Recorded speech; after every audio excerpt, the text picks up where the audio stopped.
Christmas colors. Nice. We're back. Right before Christmas. I love it. Anyways, and I remembered that it hurt, and Oh, gotcha. like, The real world. this is the real world. Good luck. Happy holidays. Very well. Very well.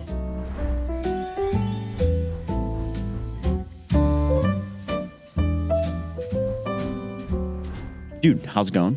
We're back at it. All right. This is good. We're back. Right before Christmas. I know we're taking a little bit of break from Wave Energy. We've made a lot of progress. Just got back from Erie. It was cold. We had a test event. Test event went successful. Yeah. I'd say it went successful, but we faced every problem that was out there. But our main goal was to lift weight, which is a transfer of horizontal wave energy into potential lifted energy, and we did it. Yes. Yeah. Wasn't an enormous amount of weight. We didn't lift the size of a car or anything like that. We lifted weight commensurate with the amount of surf catch that we went out there. I was really happy. You know? I was happy too. It was great experience, great team. Harbor Creek was very supportive of it. The county executive out there, Brenton Davis, was very supportive. And yeah, they see the potential, and it was fun. You learn every time you work on these prototypes. And yeah. And I think it snowed for 5 minutes when we were out there, and then the moment we left, they faced some of the worst snow they've had in years. And yeah, best of luck. Shut down of roads and everything. I love the idea of why we're getting together, which is we've traveled a lot together, and we always end up talking about gear, and it does make a big difference. The bag that we bought in Dubai, upon your recommendation, when you first saw my bag, you're like, dude, we need to get you a new bag. And we got a new bag, and it's the best bag I've ever had in my life. I didn't know it would make that big of a difference, and it was like, I love it. It's my favorite bag. But what got me thinking was like, all right, it's the holiday time. This would be a great topic because you've traveled all over the world, and that you find all kinds of gear that makes your life a lot better. And as a Navy SEAL, you told me you got the best of the best gear. Like they were throwing that. You didn't even know how much it cost. Dude, and the way I look at the gear we got and what we were supplied with and what we had and what we used is kind of like an F1 race car driver, right? Like, do you know how to work on that car? No, but I know it goes fast. And I drive it better than anybody else. Do you know how much that car costs? No, but you should pay me a lot to drive it. And I know it goes fast, and I drive it better than you. Yeah.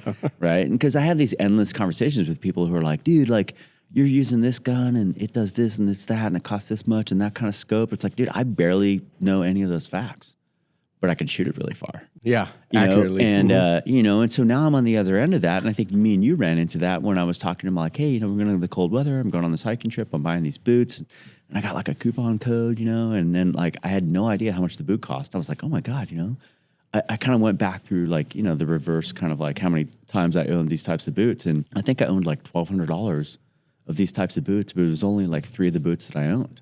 Yeah. Only 3 pairs.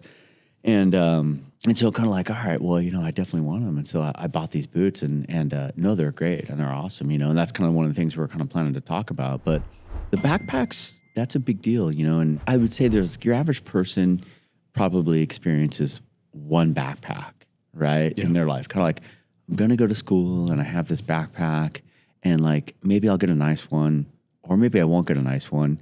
And there's really not a big difference between the two for that person because it holds bags, holds a couple other things, and then like that's it. Mm-hmm. They're not sweating all out in their backpack. They're not hiking over mountains, right? And so I think that's like 90% of the world's population. I got a backpack, boom, I use it for this very basic thing. And then you kind of go into like, I would say like what team guys or hikers or, like people who are in the military need. Like, hey, if I have to carry these things, you know what I mean? It's beyond what your backpack or military has. Like, because a backpack is like, I carry food, I carry a stove, maybe I've got some water, I've got some other stuff, maybe I've got a tent, right? Well, in the military, you're carrying everything I just described, and then you're carrying a bunch of stuff that is just heavier and out of the norms, like radio batteries, extra ammunition, stuff that is just at its core necessary and very heavy. And so that's like a backpack. And so there's kind of 3 backpacks. There's like a walking around, I'm not getting shot at, I've got to get from point A to point B backpack. There's a backpacker's backpack, which is what you would see at REI on the walls. And then there's like that military backpack, like, hey, dude, this is legit. And those are the differences between backpacks. But I think the one that you and I are talking about, and the one that kind of like I really hold dear right now, because I'm not in the military anymore and I'm retired, is like, what do I wear in my backpack when I'm going to travel? Yeah. And I got to have my laptop with me. But then I'm also, you know, from where we've been to some shady places lately, right? Like, okay, you know, and I remember like being in the Philippines, you know, and I remember being there, and the guy drove this aircraft, and it was a commercial airliner. He drove it to the end of the airfield and just kind of like turned off the aircraft. And we're like, why did this dude do this? You guys were going to take off. No, we landed. Oh, he okay. drove past, you know, the terminal and like shut the aircraft off. We're like, dude, like turn the aircraft around. Come back to the terminal. It's 90 degrees and 100% humidity. You know, like, what are you doing? And it was like one of those deals like where we're all just going to stand here and wait for the bus to come. And that's what everybody did. They stood there and they waited for the bus to come. And I could just see like how everything was moving and the speed of all of this. And I'm like, dude, I'm going to stand here and sweat to death. Yeah. And then get mad and get on a super hot, sweaty bus that might or might not come in the next 20 minutes. Or we can just walk out of here and go get a cab and our luggage that might get stolen. Yeah. Right. And then get out of here and get a cab and beat the rush and get to our hotel. And that is a great time to have like a legitimate, no joke backpack. Yeah. And that's kind of like what's dictated like my choices. And like the backpack that I have, which I love, which I think is perfect, they actually don't make it anymore. Oh, you know, and so, which is kind of funny, right? But they do make a pretty good backpack, and I have owned it before, and it is definitely legit. And I'm a huge fan of Patagonia, which, you know, I'm wearing a Patagonia jacket right now, and it's a Patagonia black hole backpack. And it organizes everything. It's good to go. You know, it can fit on your bag. You know, it doesn't look crazy stupid like a military backpack, which is, you know, my kind of my go-to in the past. But that backpack's excellent. And the thing that I like about that type of backpack is that you can max it out, but then there's enough straps on the outside of it where if you don't have it fully loaded to the gills, you can kind of tighten it down and it looks normal. Yeah. Right? It doesn't look like you're wearing a beach ball, you know, on your bag, you know, and and you're not kind of getting those, you know, I feel when people board, less these days, but in the past, when you board an aircraft, you know, people are kind of looking at you like, right on, dude. Fit. Like, that's not going to fit. Or like, I guess you just don't care about, you know, boarding group Z or whatever it is, you know, because you can see the last people about to board. It's like, yeah, dude, your bag's not making it on, dude. You know, you're going to check, you know. And so black hole backpack, that's a really good. Is it the most optimum backpack for like going on a 2-day hike up in the mountains? Probably not, but it'll suffice. But it's definitely perfect for like, I'm going to hop out of the car, go hike in the mountains for, you know, 9 or 10 hours and then come back. That's perfect for that. Perfect for your laptop. I think that story perfectly encapsulates that, right? In the Philippines, hot airplane. Yeah, in the hot airplane, you know. And the other thing is like, it's not like maybe traveling, but for like traveling over distance, like being out in the bush, is probably gloves. You know, there's a million websites, there's a million answers for gloves. And my answer to like a question, what is the perfect glove is, dude, there's no perfect glove. But there is gloves that are wet. And I don't care how perfect your gloves are, once they're wet, Yeah. right? And so my answer was always have multiple gloves and always have multiple liners. Yeah. Because you might be in a situation where like you're going to have wet gloves all day long. But what you can do is you can replace the liners. Yeah. And what I used to do is I used to carry a string. Like I just had a little bit of string around my neck, you know, like a necklace. And then what I would do is as I walked, you know, my body heat would dry out those gloves. So that's just a little tip, a little trick right there, you know. I learned that quickly in Erie. Like, I went through like 3 pairs. I came with 1 pair and I ended up using 2 of yours and you still had more. Yeah. So you can't have enough gloves.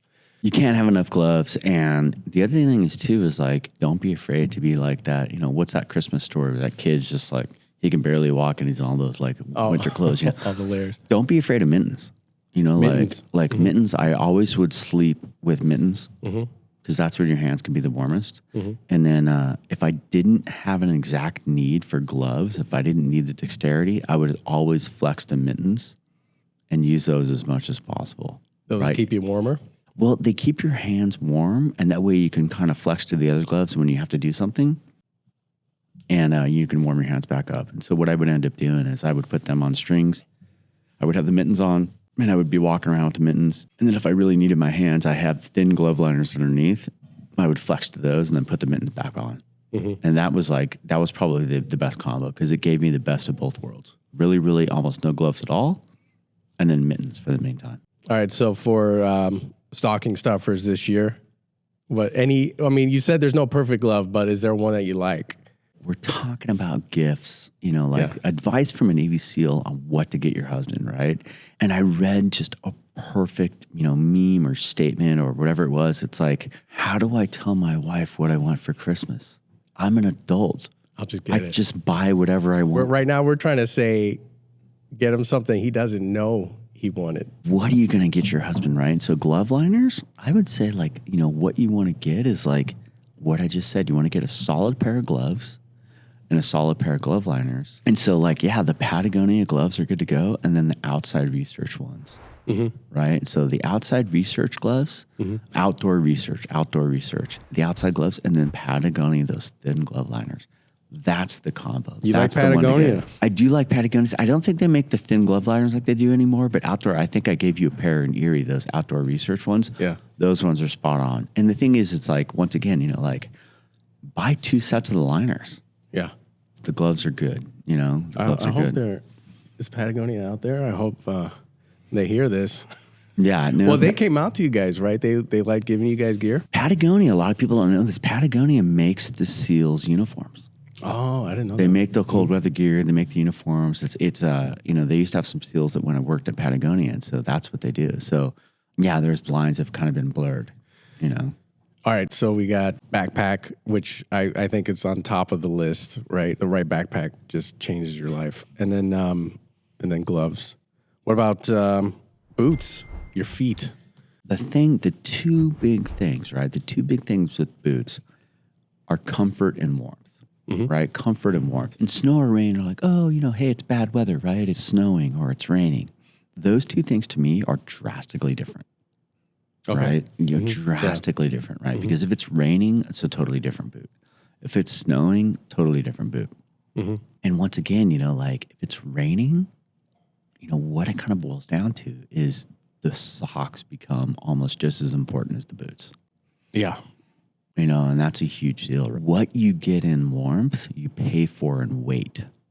Okay, that's heavier. That kind of nails down your, decreases your comfort, right? And I got a great story. We were in SEAL school, and, in San Diego, it was a day like today, right? Like Santa Ana's warm, 70 degrees when you wouldn't think it is, in the middle of the day. Been nice. But Santa Ana's, a lot of people don't know. Santa Ana's is like this kind of warm, dry desert air that happens in the wintertime. But at night, it cools off really quickly. Yeah. Right? It cools off really quickly. But it's warm in the daytime. And so we're in this San Diego class, and it's called SEAL School, Survival, Evasion, Resistance, Escape. And I can see in the weather forecast that it's set to rain, which is a common occurrence after Santa Ana's. And I actually, most of the guys that go to SEAL School are new Navy SEALs. Okay. Right? And so, they don't have a lot of respect. They're kind of quiet. You just got done, kind of getting beaten up at going through BUDS, which is the SEAL school. And so a lot of guys aren't outspoken. But I'd actually done a platoon and a little bit of extra time in the teams. And then I went to SEAL school. Actually tried to get out of it too. Someone tried to ask me, they're like, hey, you been to SEAL school? Because you guys are going to free fall school.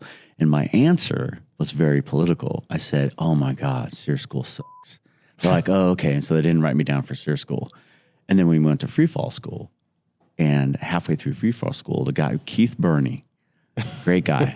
he's a great guy. And the officer we were with, it was me and another guy, and this Mike Ertz, and Keith Burney. Keith turns to me and he goes, dude, this is fun going through free fall school, man. But then we have SEAL school. I was like, yeah, SEAL school sucks. And he's like, wait, are you going? I was like, no. He's like, wait, you've never been to SEAL school? I was like, but I don't want to go. He's like, dude, I'm the only one that's going? And I'm like, yeah. And so he called the command and told him I wasn't going. And then he got us to go. And I was like, dude, I love you, but I hate you. And how's that? Like, you could do that. You could kind of get by not skipping a school, or dude, I mean, like you're supposed to go to SEER school. Yeah, I'm pretty sure I could figure out everything they taught me. You know, but yeah, you know, but when they asked me, that's what I told them. I was like, oh yeah, SEER school sucks, but I never really said like I've never been. Oh, gotcha. Because they're like, hey, have you been to SEER school? I'm like, dude, SEER school is horrible. Yeah, I got you now. Right. Okay, but, so you know, said it what I didn't say is I hadn't been. I made it appear like I had been. And so but you went. Yeah, right, but SEER Ertz was school. mad. Ertz was mad for a couple of days. He didn't talk to either one of us. I was like, hey, man, we're probably going to get roped into it later. So I had a good attitude about it. But yeah, so we go to SEER school. I'd had some time in the teams. And I could see that it was going to rain when we were out in the field because SEER school is a couple of days of classrooms. Like, this is how you start a fire, and this is how you signal aircraft, and, you know, pretty obvious stuff, you know. But there's a lot of pilots and, like, I would say sedentary people in that school who are like, oh, my God, and they've never been outside, you know, kind of in any sort of, like, way. But, you know, the day, like, last day of class, like, we had, like, another day of, like, some other stuff, and they were going to go in the field. And I kind of was like, I stood up, and I was like, hey, listen, you know, you might want to listen to me on this. Like, I'd really, really heavily advise all of you to go out, spend a little bit extra money, get a really solid pair of socks that aren't cotton, and get a really solid pair of boots. Mm-hmm. Like, you're really going to regret it being out in the field and not having those things. And I kind of got this look like, well, whatever, Mr. Navy SEAL, like, you know, that's not what we're going to use in the real world. And I'm like, you know, okay, man. You know, good luck with that. Where was this? In San Diego? This is in San Diego, but then we go out to the desert and there's a little bit of elevation and there's some rain. It's out in Warner Springs. And sure enough, man, you know, fast forward like 2 days, we're out there in the middle of the field and it's raining. Everyone's miserable. Yeah. Everyone's wet. And they're in this kind of like makeshift tent.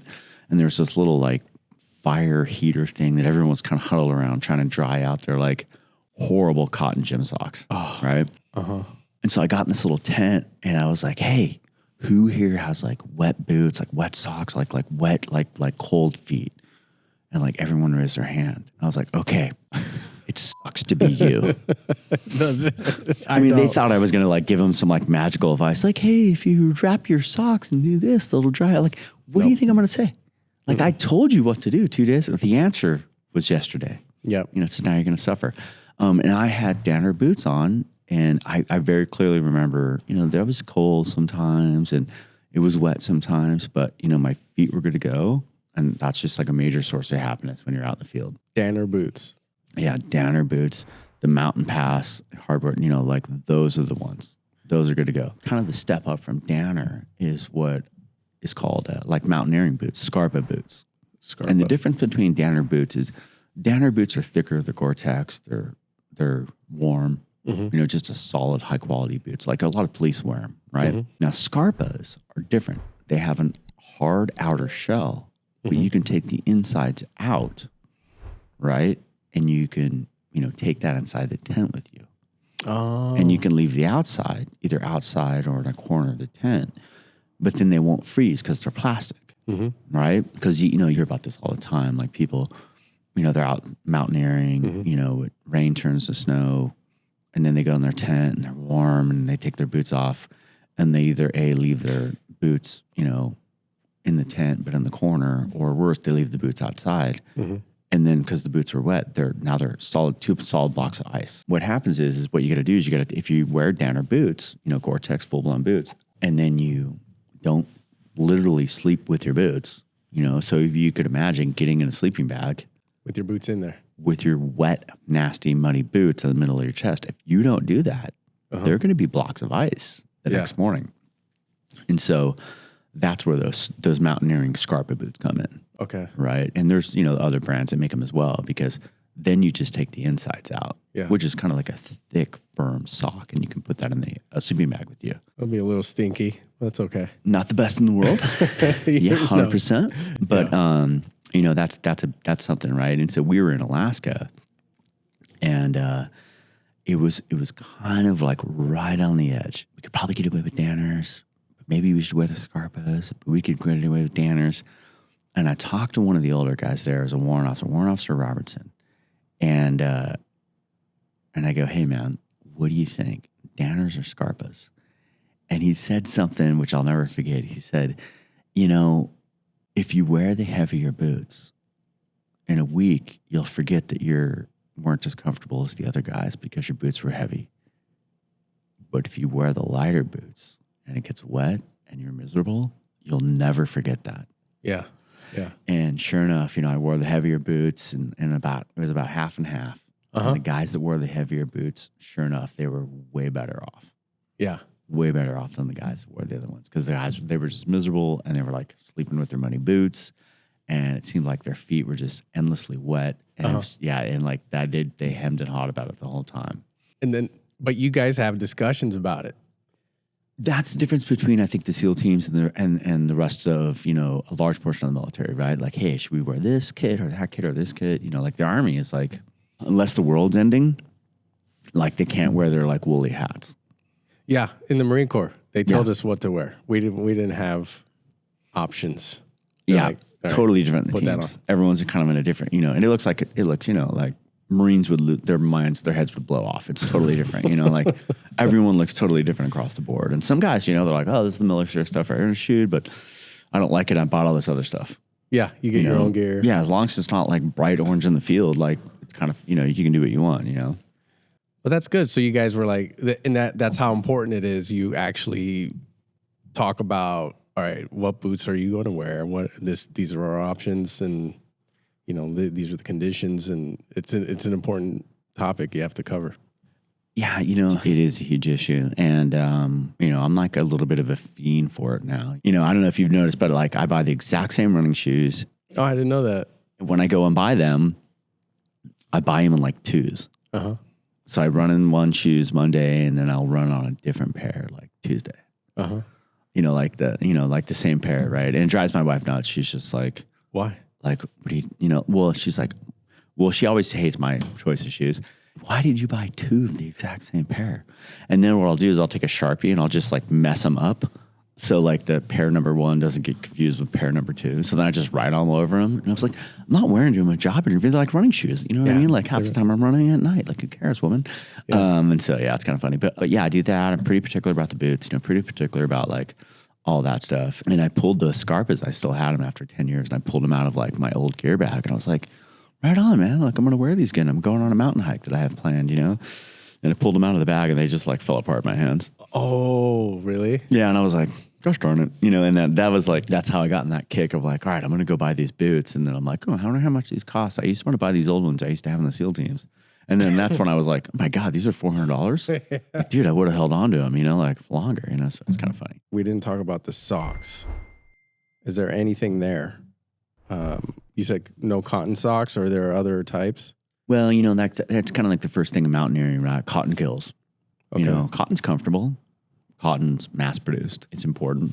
It allows the world over to cheaply obtain clothes. Right. But it's not very effective in the cold. Not only does it not contain heat when it's wet, it actually wicks heat away from you. Oh. If you're wearing a cotton shirt and it's windy and that cotton shirt's wet, it's actually better for you to take the shirt off.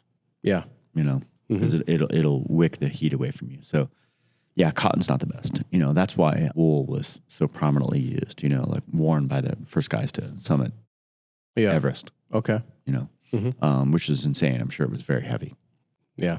What do you recommend? Wool socks, you know, wool socks or Capling socks.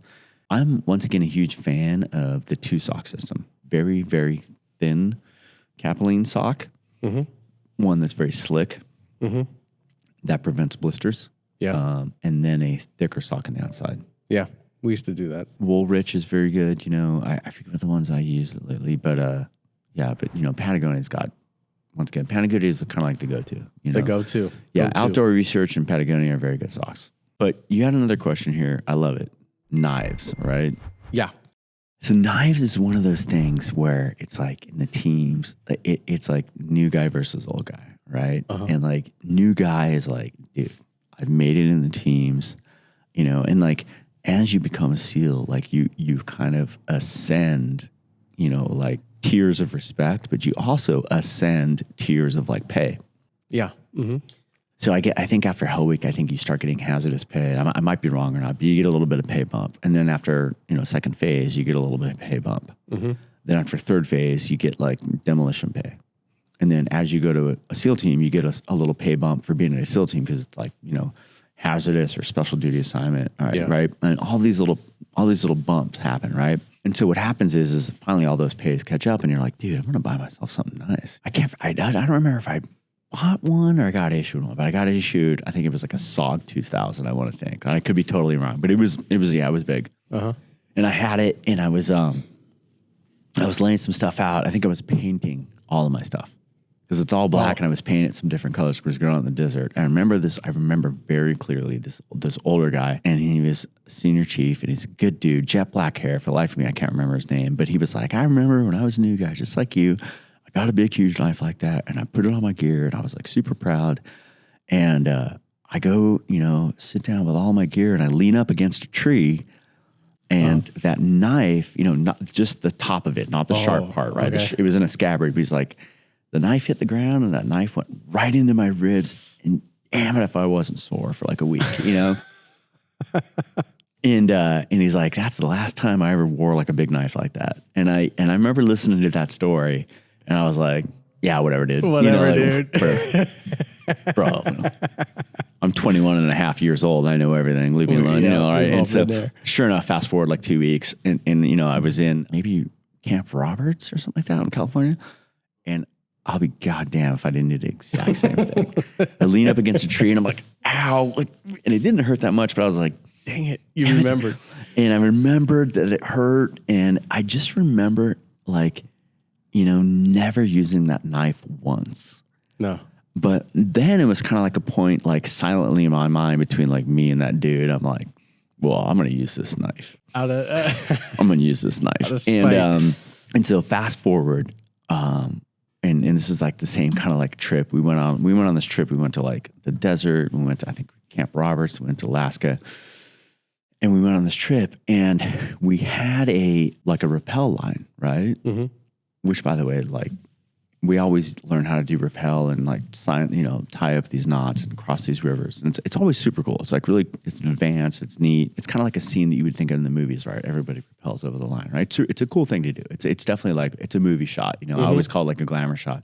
And I remember this guy, and I don't want to insult him or say his name because there was a real flash of weakness, but let's just say it rhymes with Roger Gerwig because that's exactly what his name was. Anyways, and so Roger. Hey Roger, I hope you're doing good things. Roger, who wasn't the most stout of individuals in the entire planet, and he also had a bad habit of his wife complaining to the CO. Oh no! When is the submarine going to be back? Because me and my husband have plans over the weekend, and everybody else was like, "What, dude? Like what?" Broke. Like, what's going on with you? So he's like on this rappel line, and he's like coming down, and we're kind of like, dude, slow down. Like, dude, slow down. Like, because you can kind of slow yourself down a little bit. He just like let it go. So he's just like, and you're on a set of carabiners, and then your ruck is on a set of carabiners in front of you, right? Which is kind of like the standard. I want to say that like he was ahead. And he went head first, and he was going to do it different, and he had some reason for it. I believe like we're all telling him not to, but it had been like a couple of days of Roger doing stupid stuff, and us being like, "Dude, you shouldn't do that." Okay, I won't do it. Like, dude, you shouldn't do that. Well, I think because of this. Like, dude, you shouldn't do that. Well, I think because of this. Like after like the 6th or 7th time, we're like, you know what, Roger, go ahead, dude, do it. So he went head first with his, 60-pound cold weather gear ruck that's the size of a bird cage behind him. And he goes rappelling down this like gulch into these like super sharp branches. Uh-huh. Except he's not slowing himself down. So now he's going like 20 miles an hour right into this like dead sharp tree. Oh, like head first, upside down with the bag behind him. And sure enough, like we're all, and like everyone's watching. Right. And like, we're supposed to be tactical and we're in training and we're learning. But like, I think everyone kind of took a collective pause and like what we're trying to like train and be for quiet, tactical. And we're just like, we're going to watch this train wreck happen. And sure enough, Roger just goes screaming into this goddamn tree and just gets totally stuck. I mean, trees, like branches are flying in the air, and like he gets crushed, and we're like, dude, that had to hurt. And then like a nanosecond later, as everyone's kind of like, ow, like the rock hits him like square in the nuts and just like slams him farther into the tree. And he's like in there just whining, like, meh, meh. You know, I'm just like, not every seal in the entire world is tough, right? And I'm like, Roger, would you shut up? Which is totally stupid because he just like screamed into this tree like 1,000 miles an hour and made all this noise. I'm like, would you shut up and stay tactical? And he's like, dude, you don't understand. I was like, dude, I understand. You need to just shut up. He's like, you don't understand. I'm like having a bad day. And I'm like, dude, we don't get to have bad days. No. And that's when I used the knife. Oh. But I didn't use it as a knife. I used it as like more or less like an axe. And I just like, dude, I just did loud, totally non-tactical, but I just chopped like a couple of branches down. But I clearly remember like Trade looking at me, training detachment, who's kind of like, your big uncle on training trips, like, guys, got to be tactical. Like, I'm going to grade you and we're going to talk about it. And when you do this again, you got to do it different because you didn't do it good. And like, hey guys, when I was in a platoon before, this is what we did. And this is what you need to do better, know?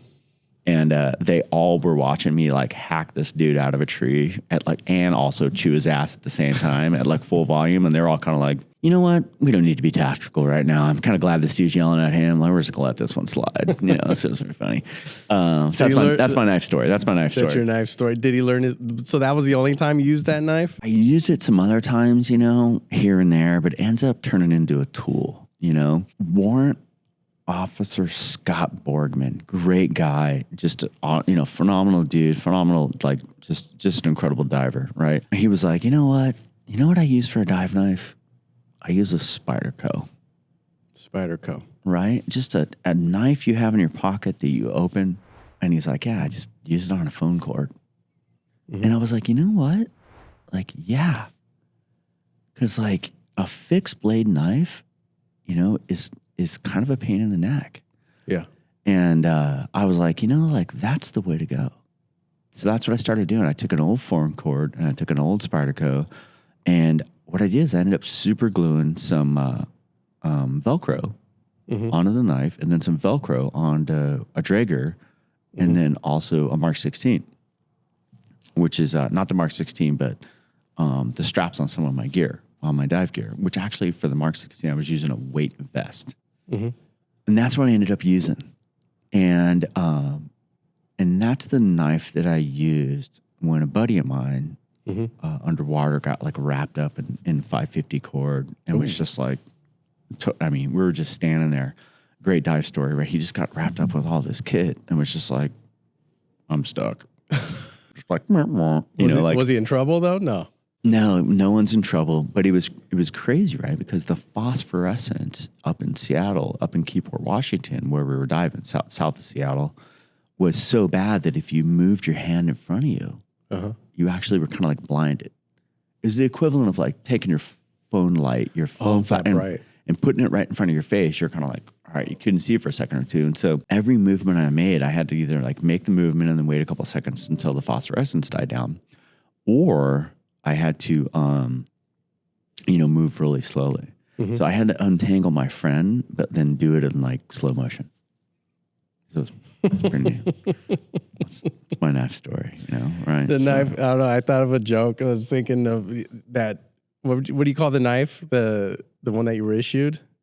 Like the big pig stickers, like the big Bowie knives, right? The SOG 2000, I think. SOG 2000, like it would be annoying because it's like being on Viagra all the time. No, it is. It would get. It's good. You only need it for a little bit. You don't need it all day. No, and like they're not light, and like you're just like. So I not practical. Somebody asked me once. I was doing some work for a video game, and somebody asked me, "What's the best knife and what's the best way to knife fight?" And it was a Japanese executive, and I was helping, consult for a video game. I was like, I'm like, and he showed me this video. That was how the question came about. What do you think of this guy and his knife fighting? And I looked at it, and it was a dude with cami pants and a tank top. which right there is like that combination of clothes tells me this dude has yet to figure out how the world works. You know what I mean? So I'm like, all right, I'll right off the bat. And I told him, I said, listen, I can know this guy's not a good knife fighter. They're like, how can you tell? I was like, well, his forearms are intact. Oh, I was like, if he is a good knife fighter, he wouldn't have any muscles in his forearms because he would have been cut up so bad. And they're like, oh. I'm like, because people who knife fight, they have a bunch of knife wounds in their forearms. Yeah. I was like, the greatest knife fighting institution, one of the entire world, is just north of here, in San Francisco Bay. And they're like, really? Like, what is it? I was like, it's San Quentin. Oh. I was like, they are really good at knife fighting there. I bet. And so it's kind of funny. All right. So we got boots, knives, backpacks. So gear stories, right? Yeah. Well, like what's the one piece of gear you were skeptical about, ended up being a game changer? Do you have one? Dude, 100%. I've got the FUD hat, right? The what? The Elmer FUD hat. Oh, okay. So, if you Google Elmer FUD, like instantly the FUD hat, it's got a wool flap. It's got, a flap here, a flap on the sides. Yeah. And you're just looking at it, you're like, dude, like it just looks, it's comical, right? It's Elmer Elmer Fudd Fudd. wore it, right? Yeah. And we were issued these. Oh, okay. Right. And not Elmer Fudd, not like plaid and red, but like tactical. I think mine was like gray or dark blue or something like that. And I was like, dude, like this is the dumbest thing I've ever seen. There's nothing cool about this. And my buddy would like the moment we landed in Alaska, he was like wearing it religiously. And I was like, dude, bro, you look like comedy with that hat on. He's like, all right, go put yours on. I was like, okay. Dude, I put that on and I did not take that off for like 3 weeks. Nice. Dude, I'm like, oh, this thing's awesome. Yeah. And it's got like that little flap, and I remember like getting really, really cold because I had to like cross. We crossed the river and I think it was Gerwig once again, left his ruck on the other side. Because it was like you send the equipment across and somebody, I'm pretty sure it was him, maybe not, but it could have been something. But we left something on the other side because we did like a gear. And someone had something major. It was the backpack or something else, right? It was kind of like one of those deals like, well, what are we going to do? And I was like, well, obviously we're going to go and get it. Well, how are we going to go and get it? Well, we're going to hover over there? Like we're going to walk over there? Yeah. Well, like who's going to go? I'm like, I'll go over. Oh. But it was like one of those deals where it's like, well, dude, I don't want to go over my clothes because I'll get wet.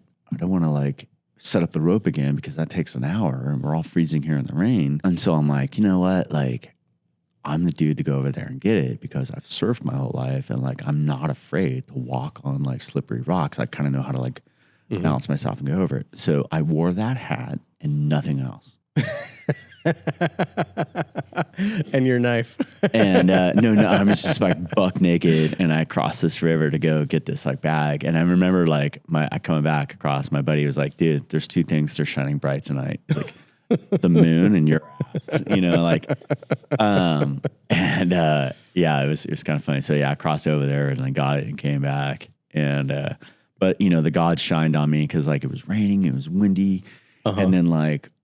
It was like, sometimes you have like a weather shift, right? Where it's like, all right, like it just stops raining and everything kind of stops.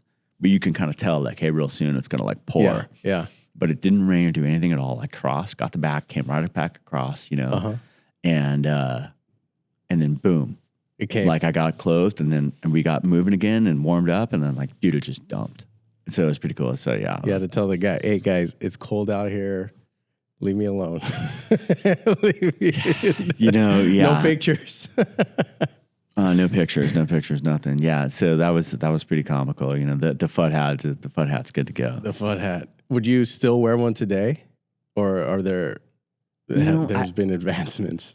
I mean, like California cold is kind of like 15% against the weather and 85% style. Because we're going to go skiing. Do I really need anything that's going to keep me super warm? No. And you're on the slopes like, oh, well, I use this to stay warm. Well, really, if it gets that bad, I'll just go to the lodge and have a cup of coffee or hot chocolate, Yeah. So, yeah, no big deal. So, yeah, I would probably not wear the Elmer Fudd hat skiing. But if I was out in the bush at night for like a week on end, yeah, I would definitely bring one of those. Yeah, I didn't know about those. I have Sketchy travel tips. Right? Sketchy, right? Oh, okay. Yeah. Okay. It's the real world. This is the real world. This is, Bill Lyman's like how to travel to sketchy places, right? So based on your extensive travel experience, what are some essential travel tips or hacks you picked up along the way? Yep. Here's the deal, right? Like the world's a beautiful place. There's great people in every country, no matter how bad or how desperate or whatever the situation is in whatever country you've gone to. Like listen, if you're an honest, forthright, good person, you're going to meet honest, forthright, good people. Yeah. Right. Mm-hmm. But that being said, doesn't mean that every country has honest, forthright people, and there's always sketchy people abound. And it seems like both of those extremes come in your form of cab drivers, right? Or Uber drivers, or Lyft. Yeah, I've heard some depending on how yeah. you use, right? And so I always follow the maxim of if there's something sketchy in a town, right? There's something illegal. If there's something you shouldn't have but you want to get, your average cab driver probably knows where it's at. Okay. Right? And so when you land in a new country, right, you're usually tired. You haven't got a solid grip on the exchange rate. You're kind of want to get to your hotel and just either crash out or get started and kind of just like reset, do whatever it is, right? Yeah. That's when cabs, Uber drivers, and everybody else, that's when they kind of take advantage of you. Mm-hmm. Cab rides taking forever. Like, what's going on here? You know what I mean? Mm-hmm. So what I've learned is to go to your cab driver and ask him like about the sketchiest stuff in that town. Tell him you're down. You're down for whatever. Like, hey man, where's all like the stuff that's not supposed to happen? Yeah. Oh, okay. Like, hey man, I was hoping I could get some, like alcohol if it's not allowed. Or like, hey, I was hoping I could get something else that's not allowed. Like, oh yeah, I know where to, I can help you.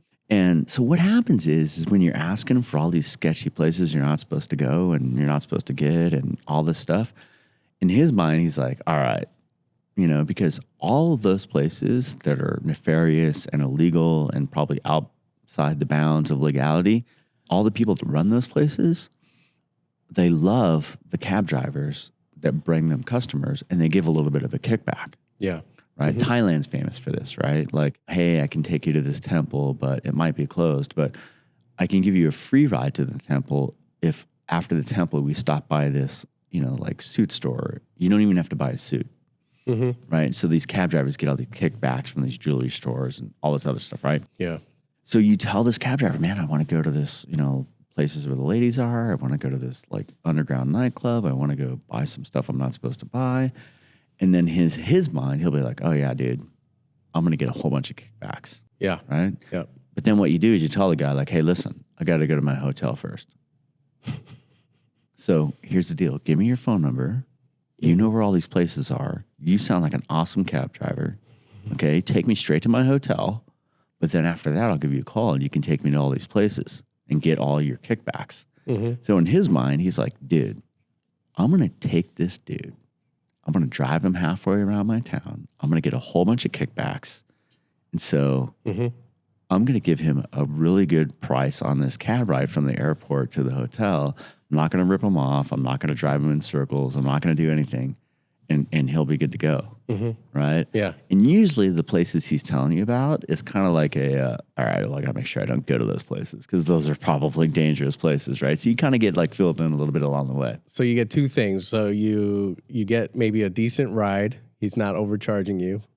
And then you know where not to go. You kind of know where not to go. Unless you're shady and you want to do a bunch of dangerous stuff and ensure that you like get mugged or, wake up in an ice tube. Wasn't that some of the stuff you had to do in some places is just understand the networks and what was going down? Just talk to people, like, hey, how's it going? Like, what's going on? Like, what's happening? Yeah. Tomorrow I'm going to the embassy. Like, oh, you work at the embassy? I'm like, yeah. Anybody that works at the U.S. Embassy, you ever meet anyone? They ever help you out? No, they don't help us. But I wish they would do this and that. And, you can kind of find out like the temperature and the mood of a country by, talking to those people, right? And talking about certain countries, what their reflections are, right? And another thing that I used to do is I would tell people that I'm Canadian and then ask them what they thought of the Americans. Yeah. It would give you kind of a little bit of a different vibe, So that's that. Travel tips and hacks. The other one is obviously like you and me are a bit of a fiend on this. We've traveled together. Show up early. Yeah. You know, one of my favorite pastimes in the world is to sit in the airport with a cup of coffee, ready to go, waiting to get on my flight, and watching people wind sprint, you know, through the airport. And they always have the same look. They're a little bit like, you know, like they got dressed faster than they wanted to. They're a little bit hot. For me, it depends on where we're going. But if we're going outside of the country, get there early, take your time, enjoy the lounge. Yeah, the thing is, though, is like you and me with Global and Century, we still kind of get there with the same amount of time. You know, we just have, you know, we've just adjusted. We have the similar time before the aircraft, right? Like, I don't mess with aircraft, you know, like they're not waiting on you. Yeah, they're not waiting on you, you know, and like once you kind of give up the ghost and you've missed your flight, like it's bad. Yes. You know, I've seen people, you know, they get in a bad situation. The other thing is like, you know, a couple things is have a 10-second routine for getting everything out of your backpack that you need. Okay. What's that 10-second routine? Well, kind of like, you know, I have like these little like really light bags that you get for like gear and stuff. And that's where I put my headphones, you know, I put like a little water bottle, like my phone, my credit card, my charger. And that way, when I'm like, all right, I'm getting to my seat, I just take that little bag, I throw it on my seat, throw my laptop or my, you know, iPad, whatever I'm going to use to work while I'm sitting on the flight. I just throw that on the seat, I put my bag up, and I'm down. Yeah. Right? Yeah. Because listen, like, don't be rude when someone's putting their stuff away in their seat. But on the other hand, like, don't hang out for 5 minutes. No. That's a notice to everyone out there. Everyone just get in your seat, like be ready before you even get on the plane, right? You know what you're going to use when you sit down, have that ready. I usually have my headphones ready and I'll have a book or my phone and that's it.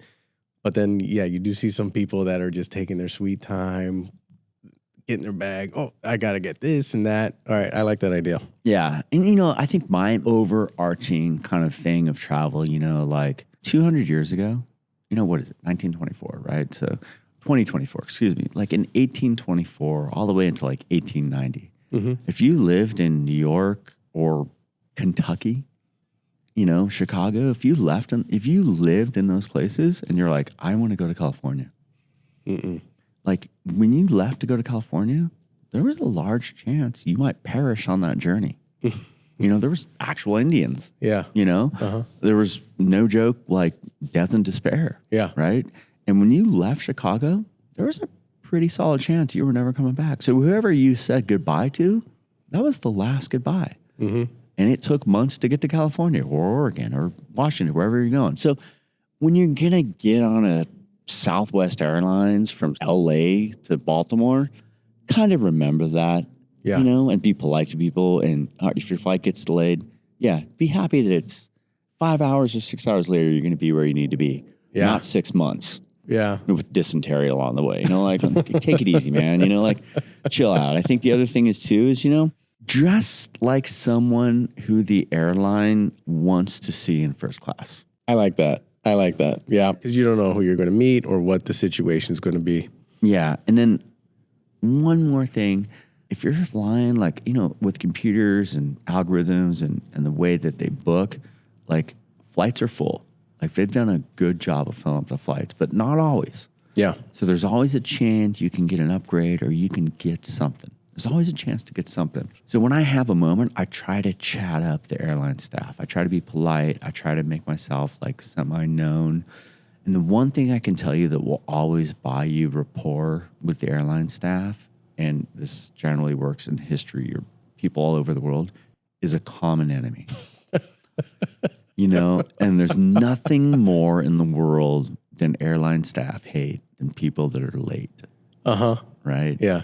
And people that are mean or rude. And so I always gawk up to the airline staff, like, how's everybody treating you today? Like, how you doing? Like, how's it going? You know? And they're always kind of like, yeah, like, thanks. Like, good morning, you know? And I'm like, is this the best seat? And they're like, yeah. But, you know, sometimes they'll be like, yeah, let me see what I can do. You know, and that's worked for me more than once. I have been extremely rare these days, but in the past, I have been just randomly upgraded just for being a nice dude. Okay. Well, just being nice, it'll make the flight more enjoyable for everyone involved. I think the older we get, the more we like, hey, you got to spend money on some stuff and you're going to get the value, right? Because you're always, trying to cost here and there, but sometimes you just have to spend the money.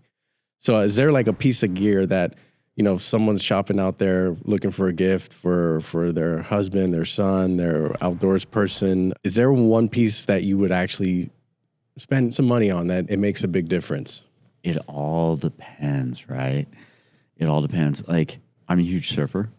Yeah. Right? And so wetsuits, I don't totally care about. Okay. But that's because I'm older and I make more money now than when I was younger. So the wetsuits I get them really, really thin. And then the moment they start not working well, I throw them away. They're disposable to you. And you know what I also do? I buy them in twos. Everything in twos, it seems like. Everything. Yeah. You know what? I'm over it. I'm over it. I don't need to put on a wetsuit.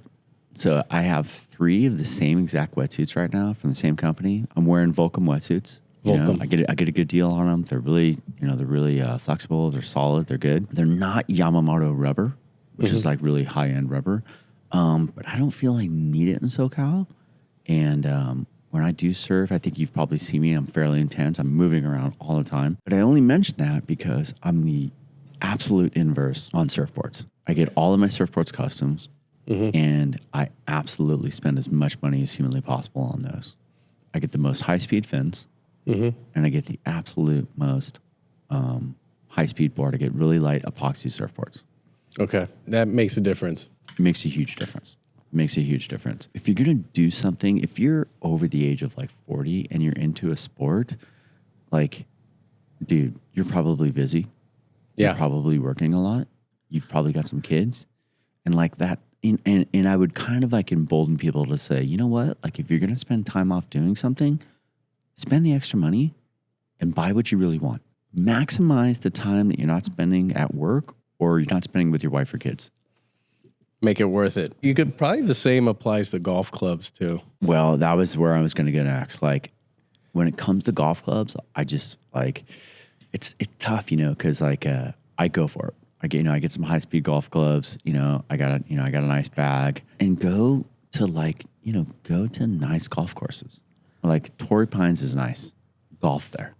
Balboa is actually, it's right in the middle of downtown. I don't think, I don't hear people talk about how beautiful Balboa golf course is, but it is absolutely gorgeous. Yeah. And I actually, I live right there. I jog through the course all the time. And spend that extra money because you're not getting that time back, and like that's how you should go around purchasing your gear. Headlamps, I am a party to both. When I go out and I put in my backpack for going out into the woods, when I go hiking, I carry 2 headlamps. I carry a really, really expensive one and I carry a really cheap one. Okay. And I use the cheap one a majority of the time. And if it breaks, I'm okay. I got the expensive one.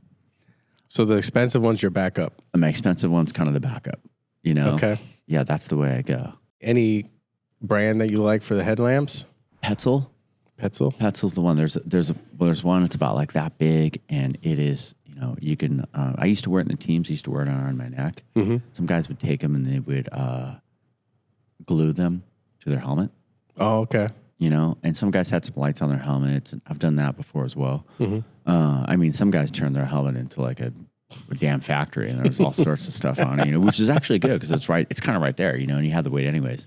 It's good to actually have a little bit of extra weight on your helmet, on your Kevlar, because you have the night vision on front, and your helmet kind of it always tilts. So I used to actually put an embittered battery on the back. I put an extra battery on the back of my helmet, and that kind of offset the weight a little bit. All right. Splurge on surf gear or your hobby. Splurge on your hobby.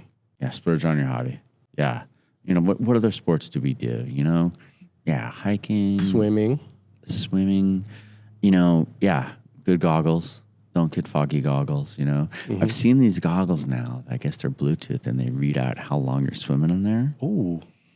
Uh-huh. And, yeah, I might, I was like, well, maybe I should let my wife let her get these for Christmas. But then she'd probably get the wrong ones, So I might just buy them for myself. I'm not afraid to buy myself Christmas gifts, wrap them myself, and throw them underneath the tree for my own self, So, hey. Yeah. Well, hopefully she's listening, and maybe what are the right ones? You don't know? The Bluetooth? I mean, are they kind of new? They're kind of new, and I just looked at them briefly, but yeah, they're swim goggles, and they track how far you're swimming. You know, I need one that tells me if there's a shark nearby. Yeah, you know, what are you gonna do? You know what I mean? What are you gonna do? I like those Ajon goggles because they're good, but you know, like the goggle companies are probably gonna hate me for this. Like goggles are very similar across the brand from what I have experienced.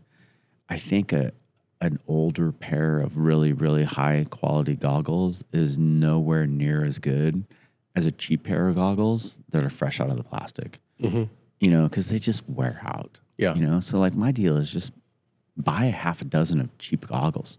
Costco, get the pack. I just get the Amazon Chinese-made pack of goggles. Maybe that's not the answer if you're making goggles, you know, but like that's my deal. Because like, you know, I think like you went swimming with this, and I was like, here's these goggles. Yeah. And you're like, oh, dude, like like I bought like 4 of them all at once. You know, like, yeah, just take them out, whatever. That's kind of my deal, yeah. But, you know, wetsuits, you know, like, yeah, you know, I mean, I think Yamamoto rubber, you know, if you want to get a nice wetsuit, you're starting out swimming, you know, like check to see if your wetsuit is made out of Yamamoto rubber. And that's made out of limestone, and that's just like a really nice warm wetsuit. Okay. Beginner surfers, because a lot of people start with the foam board. What do you start with? What do you recommend? If you're a beginner surfer, buy a couple hours at your local therapy center, you know? Yeah, make sure your therapist is, you know, not out of it at work, because it is a shot to the confidence. Surfing is hard. It's a grind. It is difficult. I was a Navy SEAL for 24 years. All those things I did in the teams, how difficult or dangerous it was, surfing's harder. I surf today, there's mistakes I made in the water. I've surfed my entire life, you know, and surfing is hard. Surfing is one of those things where get a good board, but don't get a board like you see the pros wear. Go to a local shaper. This is one of those weird instances where getting something custom made purposely for you is actually cheaper and way better. Okay. You know, if you were to go to your local car dealer and like, I want to customize this car, like, you know, the price is going to skyrocket, right? It's actually the opposite with surfboards, you know, because if you're going to go buy a surfboard off the rack, you're going to end up paying those retail prices. Where if you actually go to the shaper, you know, he's going to shape you a board. One, he's going to be way more motivated because you've already paid him a down payment. Two, he's going to make way more money. He doesn't have to, you know, put money, materials, and labors into that board and then drop it off at the shop and hope it sells. Right? And like, listen, the surf industry is full of horror stories of brand new shapers spending $2,000 shaping 4 or 5 surfboards, dropping them off at the local surf shop, and the local surf shop goes belly up. Or, hey, you know, one of the boards got stolen, and I had to sell 2 of them on sale. And then, hey, can I get you the other money for the other boards next month? And so it's like, yeah, okay, great. You know, I know a whole bunch of shapers, so like, yeah, dude, never again. You know, and so, yeah, you know, go get a custom surfboard. Are there any well-known shapers that you would recommend, or is that a thing? The more well-known a shaper is, They're busy. the more expensive they are. Yeah. But there's also a higher probability that you're probably not going to get your board shaped by them. Someone on their team. You're going to get the board shaped by someone on your team. Imagine you're going or something. You know, imagine you're going to go to Ford Motor Company and you're going to buy a Ford Mustang. You know, this is probably not the greatest analogy in the world, but it's like, dude, Ford's not making your car. Larry is, who lives in Detroit. Yeah. You know, and to a much, much lesser extent, you know, like Al Merrick, you know, arguably one of the greatest shapers, you know, of this past generation. Now his son, Britt Merrick, is shaping for a bunch of different pros. Incredible, you know, surfboard shaping family. You can go order Channel Islands surfboards, that's their company. The Merricks, you know, the Merrick shape, the Merrick family owns that company. I don't think you're going to get one of the Merricks shaping your boards. No. You know, but you're going to pay for that price though. Yeah. But, you know, my local shaper, Micah Shanahan, you know, Attic Surfboards, incredible guy. He spends a large portion of his year shaping boards for injured veterans. Oh, nice. And, you know, I can go in and tell him exactly what I want. Sometimes he'll shape exactly what I want. Okay, closing out this segment on gear and gift ideas. I got another gift idea we didn't talk about. A good book Skunk Works that you recommended. Yeah, it's an incredible book. You know, that's a really, really good book. I really, really enjoyed reading it. It's a classic, you know. Aircraft development, I think, is incredible. I will always think it's incredible. It's the mastery of one of the last mediums that man has faced, you know, the air. Yeah. And yeah, it's incredible. It was a great book. I recommend it. It's probably easy to find on Amazon, but something to learn. And it was done almost in our backyard here in Southern California. A lot of the innovations that we see today, the stealth fighter, the B-2 bomber, right? Or what? The Blackbird. Yeah, the Blackbird. Yeah, and just incredible, you know, and the F-117 as well, stealth bomber. Yeah, all of them. You know, another really great book, take what I'm saying with a grain of salt if here, of course, is people don't know about the German military is that during World War II has an absolutely atrocious track record. Yeah. There's some, you know, large-scale atrocities that were committed by the German military, right? Mm-hmm. And obviously the Nazis, just the mere name is, you know, conjures up the worst of what history can produce. But you know, in saying that, there were large portions of the German military that, you know, were not aware of the atrocities that were being committed, and they were doing what they were told.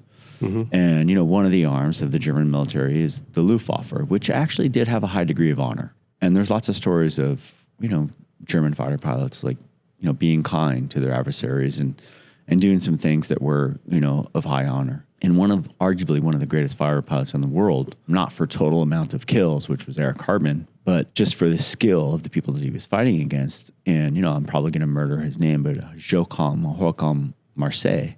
It sounds very French name. He was generally the rock star of his day. Mm-hmm. Large number of kills. I think maybe approaching 200, definitely over 100 kills, pretty sure. I could be wrong, don't quote me on that. But he fought against the British, who were substantially better. And he was also a real, I would say, rebel. You know, played jazz music, which was really frowned upon on that day. Actually played a jazz record in front of Hitler himself, which had Hitler get up and leave the social event that he was at.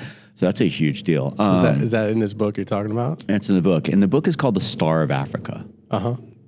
It's an incredible book, right? And I think sooner or later Hollywood will do this movie, right? Because the guy was incredible. Who would play him? You know, they'd have to have a little bit of mastery of the German language. That, you know, he was a skinnier lad. Uh-huh. A good-looking dude. You know, I mean, Timothy Chalamet could probably... Chalamet or whoever, you know. But that's a really good book. Okay. Well, we'll add those books. So, you know, a lot of the products we talked about, we'll put our recommendations in the description of the videos. And good luck. Happy holidays to everyone out there. We just, you know, hope you get to spend time with your loved ones. And if you're fortunate enough to be in a place where you can get this gear, congratulations. Spend it, yeah.